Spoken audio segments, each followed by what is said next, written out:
The Office of the Attorney General of the National Treasury published Ordinance 2044, which comes into effect on March 1st, 2025, and replaces Ordinance 164, which has been in effect for 10 years. Come check out what has changed.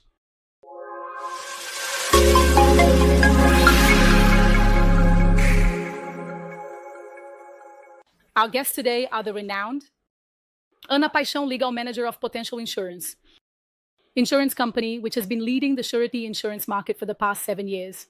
With 15 years in the market, Pottencial was founded with the mission to simplify and automate the surety insurance issuance process in the country, as well as to support its partners throughout the entire journey. Lawyers, who are members of the Credit and Guarantee Commission of FEMSEG, with a postgraduate degree in Civil Procedural Law from the Fundação Mineira de Fundação e Cultura, Extension Course and MBA in Insurance, including Surety Insurance, from the School of Business and Insurance Training and Leadership by Fundação Dom Cabral and Strategic Management by INSPE. Rafaela Ramalho, Legal Manager at Junto, the most traditional insurer in the surety insurance segment, which has led the market for the last 3 decades, and has been at the forefront of dialogue with public insured parties through the presidency of the Surety Insurance Technical Commission of FEMSEG for the past 10 years. Junto is also celebrating this year 30 years since the issuance of the first surety insurance policy. Rafaela graduated in law from Curitiba and has nearly a decade of experience in the surety insurance market. Cássio Amaral, lawyer and partner at Machado Meyer Advogados. Cássio is one of the leading references in surety insurance in Brazil. He graduated in law from the Federal University of Bahia, holds a master's degree in administration from the Federal University of Bahia, and a Master of Laws from Emilian Business School. Being a qualified lawyer in Portugal, the United Kingdom, and Brazil, and a PhD candidate at GV in Business and Innovation. Thank you for being here. Welcome to the Surety Academy. Thank you very much for all of you being here. It is an important change for the surety insurance market. And I would like to start by asking Cássio, in what context is this new ordinance published? Thank you, Claro, for participating, for being part of such an important moment for surety insurance. Well, we are experiencing a disruptive moment. This word is trendy, but it is what is happening in the insurance market. We have an important change. In the legal framework of insurance, a law that addresses various points impacting surety insurance as well. We recently had the change in tax executions with a specific important parameter like the trigger of the posta claim, which is precisely the final judgment. We needed to modernize a bit. The PGFN 164 was already a significant advancement, and I think the 2044 now brings several important points for the taxpayer, for the insurers, and for the PGFN itself, which feels more secure using such a relevant guarantee mechanism. Cool. And the ordinance, it introduces 2 products, right, Rafa? Tell us a little about it. What is the function of each of the products and how do they... Sure. The ordinance, first, thank you. Man, thanks for the invitation. It's an honor to be here with Cássio and Ana, who are people I admire so much in the market. Well, the ordinance introduces 2 products. It changes a little there. What we had before as administrative installment, today it includes the product of tax enforcement and administrative negotiation, which now serves not only for installment payments, but also for all agreements and transactions that the taxpayer wants to make with the PGFN. So we have this change regarding the products. Wonderful. And it's a great advantage, right, Ana? The standardization, right? What are the standard sides that bring the annexes of the new ordinance? That's right. First, thank you for the invitation. It's a pleasure to speak alongside Rafa, who is a close friend, so I call her Rafa. Cássio, these are names that have been in the market for many years, and we admire. It's always a pleasure to talk with you. Speaking about the model, about standardization, the ordinance has already brought 2 annexes, 1 and 2, essentially providing the complete clauses of how these 2 products should be. This generates much more agility and acceptance. It provides security for our clients. It provides security for the court or for the attorney's office itself, which now doesn't need to keep adjusting models. We were living in a time until then where about 80% of the demands of clauses within the insurer with changes, it's the attorney's office requesting adjustments. Today, we have more than 30 insurers issuing each within its own standard, which SUSEP 662 allows us. With this modeling, we bring more security, more fluidity. So a positive point is that we will be able to bring even more security to our market. Wonderful. There's a point that isn't necessarily a change, right, Rafa? Which is the issue of the addition of 30%, which was already provided for in the previous ordinance, but is reinforced, giving more legal security to the taxpayer in making the guarantee value without this act. Exactly. The ordinance comes and makes this very clear. It is not necessary to include the 30% that is provided for in the CPC. So there, the guarantee value is the updated debt amount with charges up to the date of the policy issuance. And another important point we have regarding the change from PGFN is the alteration of the term of validity, which PGFN 164 allowed for 2 years, as with a minimum term. And today, PGFN 2044 provides that guarantees must be presented for a period of 5 years in the tax execution. Another important point, Anna, is the issue of the requirements placed on the insurer, not only at the time of guarantee acceptance, but also throughout the entire maintenance of the guarantee.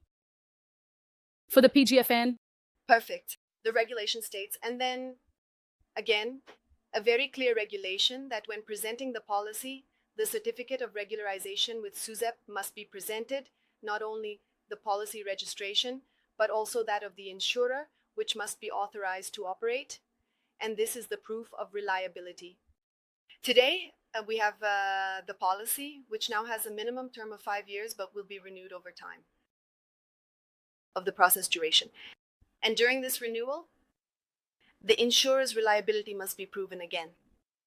Hence the importance of working with insurers that have market presence and presence in relation to reinsurers, so that there is no loss of guarantee during the process on the part of the taxpayer who ends up being harmed if this lack of regularization occurs during the policy term it was presented, accepted, and soon after, the PGFN identifies that the insurer is no longer capable of guaranteeing that risk. It can mandate this regularization, and then the taxpayer has until the end of the term to proceed with this substitution or proof of the insurer's reliability. However, we believe this will be done right from the start because no taxpayer wants to take risks with this type of guarantee. Rafa, what about the renewal? I think automatic renewal updates retroactive validity. Tell us a little about it. What are the main changes? The ordinance today, ICIO, clearly outlines the possibility for insurers to make updates automatically, which are those updates to the guarantee value done annually by the insurers. Like the automatic renewal at the end of the 5-year term without the need for a declaration from the borrower or the insured. So it provides the insurer it gives the insurer the possibility to make renewals automatically. And it also makes it very clear that it is no longer possible to issue policies with retroactive validity, which sometimes happened with the previous ordinance where, from the insurers, brokers, or the taxpayer themselves, failing to present or renew the policy within the deadline that PGFN 164 stipulated, resulting in the presentation of a policy with retroactive validity. To mitigate the error or correct the procedural mistake. Because the guarantee was kept valid and neither the judge nor the PGFN were ever without the guarantee. The failure to issue the renewal does not exempt the insurer from the obligation to continuously follow the process until the case is fully judged. The policy remains in effect, the risk remains with the insurer, but a measure that PGFN now leaves out. It may even become a bit redundant, but it serves as reinforcement in an obligation that was already established in the policy. Which is already known in the product, exactly, as it is a way the product operates. But now it makes this very clear when it states within the text of the regulation that it is no longer possible to present a retroactive validity. And consequences? Well, defined regarding the characterization of the claim due to non-renewal, right, Cássio? That's true, but regarding the claim, I just wanted to mention an important point about the standardized process. It's that eventually state and municipal attorneys' offices can also use it. The standardized clauses of the PGFN, this will greatly help in the continued dissemination of the product and in the efficiency of placing the insurance. So, We believe that the PGFN will lead the other attorneys' offices and they should mirror it. In a way, as much as possible, and we suggest they do because the PGFN has issued it. But regarding the claim, indeed, there was a quite significant change. The main one. Later, Anna, who is someone who knows a lot about claims, can add, which is the attorney's office, no longer needs to request the judge, in the case of a claim, for the judge to notify. Yes, that contribute the insurer so that the insurer makes the indemnity payment. Things have become more automated, and the attorney's office can extrajudicially, administratively notify the insurer to make the payment. But when should the insurer pay? Remember, in surety insurance, the insurer is a secondary debtor, not a principal debtor, nor is it jointly liable. So first, with the final judgment, the taxpayer makes the payment within 15 days, failing which the attorney's office can use the court itself or extrajudicially notifying the insurer to do so. Making the payment, the insurer is then released from obligation, obviously. If it does not pay, the attorney's office can register the insurer in the active debt and continue the execution in the state it is against the insurer. This is very important. Perfect. And we have some paradigm shifts within the functioning of the product. The claim has a correct moment to occur, which is the moment of default. A claim presupposes default. However, the PGFN introduces scenarios of claims that deviate a bit from this rule, such as non-renewal before the policy's term expires. It departs from a current rule which states that if there is no renewal 60 days before the deadline, it is considered a claim. But the PGFN makes a subtle yet interesting change, which is that it can be renewed up to the last day of the policy's term. However, this policy must be attached to the process, this renewal endorsement in the process. If it is not attached, even if it is issued, it is also considered a claim. So we change the behavior of our clients, the taxpayers, especially the lawyers, right, Dr. Cássio? In this control, to attach, to proceed with all this procedural part that is a bit outside the day-to-day of the insurer, we have to trust our partners as well who will meet this requirement. And also systems, all interconnected, we have the issue of regularization because at the renewal, if the insurer is eventually completely, i.e. regular within a certain process. So we have a process that was done, the renewal within the deadline was submitted and everything, but the insurer is eventually on this restriction list due to another claim. And then it cannot issue for 180 days. It's a point of great attention that we must have. And we return to the insurers that truly have the capacity to operate in this market by doing very precise control of renewal, of educating clients and emphasizing the importance of proceeding with the submission. Anyway, it's a new moment, but it's a positive one. And the insurer has the right to submit as well. Perfect. But it would be very risky for the insurer to eventually interfere in the procedural strategy and submit with the third party interested in the process to avoid a claim. I think the taxpayer should not expect the insurer to take this action. I agree. Not being a party, being a third party interested, insurers operate with thousands of supports. Operationally, it would be unfeasible. Exactly. To express themselves in each of the processes without being a party. The client transfers the risk to us and we transfer this obligation to them. I think each one has to act within their role.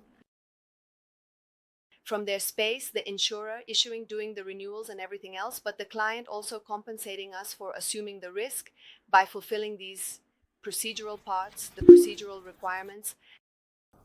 These being the main points of change in the new ordinance, stay with us in Block 2, where we will discuss the points of attention for the taxpayer, the insurer, and the reinsurers.